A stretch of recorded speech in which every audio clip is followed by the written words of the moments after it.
Today, we're diving into a really powerful interpretation of faith from the work of Professor Nassauha bin Zabain. What if, for centuries, a key first step to becoming a true believer in Islam has been, well, overlooked? His argument might just change the way you think about the very idea of belief itself. So, at the heart of this whole thing is one single question. What truly makes someone a true believer in God's eyes? Is it just saying the words? Is it a feeling you have inside? Or is it something else entirely? Now, the starting point for this argument is a big one. Professor Nassauha is claiming that there's this huge misunderstanding out there. And he's not talking about some small error. He sees it as the root cause for why people practice their faith incorrectly, which can lead to all sorts of problems. He's basically presenting his work as the key to fixing this whole issue right at the source. Okay, so let's unpack this widespread misunderstanding. The argument is that this is way more than just some academic debate. It's like a vicious cycle. You misinterpret the Quran, which leads to practicing incorrectly, which then just creates even more misunderstanding. We're going to look at how that whole cycle gets started with the very first step a person takes into the faith. As you know, the entry point into Islam, the first pillar, is the Shahada.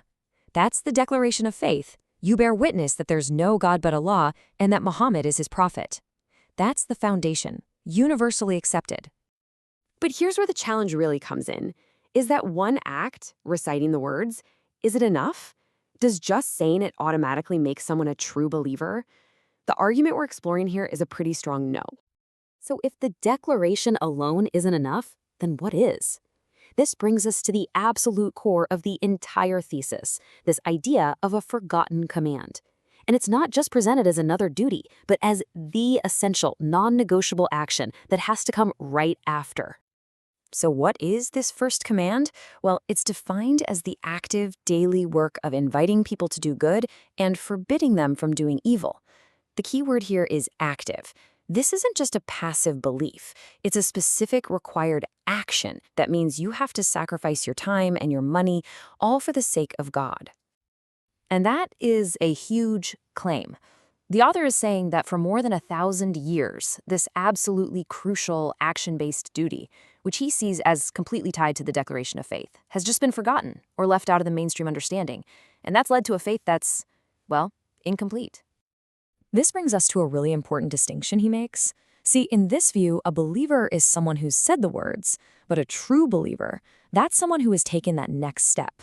They've performed the first command, and because of that action, God himself instills that faith deep into their heart.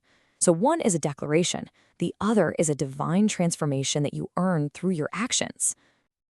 Now, to back up an idea this big, you need some powerful evidence.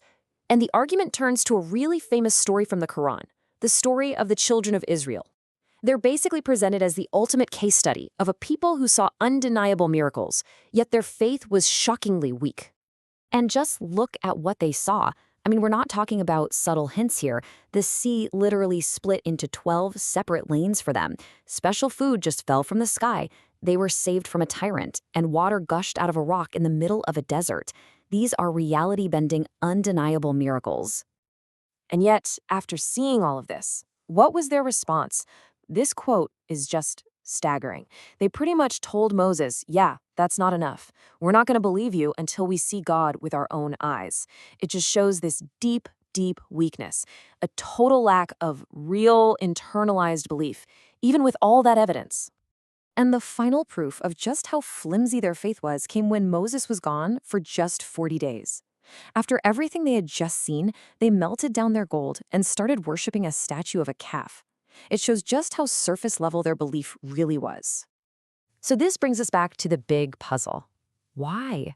Why didn't these world-changing miracles create an unbreakable faith? If seeing isn't believing, then what is? This is the exact question that the author's whole thesis is trying to answer. And here's where the case study really drives the point home. The conclusion he draws is that their faith failed because just watching miracles isn't what builds belief. Faith only grows when a person acts on that first command. The children of Israel were just passive spectators to God's power. They weren't active participants in his work. And that, he argues, is why their faith never really took root. Okay, so if watching miracles from the sidelines isn't the path, what is? This brings us to the final and most important part of the argument. the actual framework for building true belief. Let's look at the step-by-step model for how action is supposed to be the engine that creates real, unshakable faith. You can see this whole path as a clear cause and effect chain. It all starts with step 1. You say the words and you perform the first command. That action then triggers step 2, which is the divine response. God puts that faith into your heart. This leads to step 3, the transformation into a true believer. And only then, at step 4, is that person truly able to do all the other duties, like prayer and fasting, with real sincerity.